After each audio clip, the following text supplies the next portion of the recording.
عثمان ایک بہت نیک اور رحم دل لڑکا تھا۔ اس کے پاس ایک پالتو بلی تھی جس کا وہ بے حد خیال رکھتا تھا۔ بلی بھی عثمان سے بے حد پیار کرتی تھی۔ ایک دن عثمان گھر کے صحن میں موجود نیم کے درخت کی چھاؤں میں لیٹا آرام کر رہا تھا کہ اسے کسی پرندے کی سریلی آواز آئی۔ اس آواز میں بہت مٹھاس تھی۔ پرندے کے چپ ہوتے ہی عثمان کی نگاہیں درخت پر بیٹھی نیلی چڑیا پر پڑیں، جو درخت کی ایک شاخ پر بنے گھونسلے میں رہتی تھی۔ اب روز اس کا معمول بن گیا، فرصت ملتے ہی اس کی نگاہیں ننھی چڑیا کو تلاش کرتیں۔ اس کی آواز سن کر عثمان کے لبوں پر مسکراہٹ آ جاتی تھی۔ عثمان کی دلچسپی چڑیا کی طرف ہوئی تو بلی کی طرف توجہ کم ہو گئی، اس لیے بلی چڑیا سے حسد کرنے لگی۔ ایک دن جب عثمان گھر پر موجود نہیں تھا تو بلی درخت پر چڑھ گئی اور گھونسلے کی طرف چھلانگ لگائی۔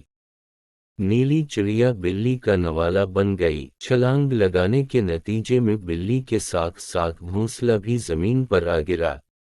عثمان گھر میں داخل ہوا تو اس نے چڑیا کا گھونسلہ زمین پر گرا ہوا دیکھا اور بلی منہ پر لگے خون کو صاف کرنے میں مصروف تھی۔ عثمان ساری بات سمجھ گیا اور اپنا سر پکڑ کر درخت کے نیچے بیٹھ گیا۔ اس کی آنکھوں سے آنسو بہنے لگے۔ روتے ہوئے اس کے منہ سے بس یہی الفاظ نکلے، میری پیاری بلی، تم نے ایسا کیوں کیا؟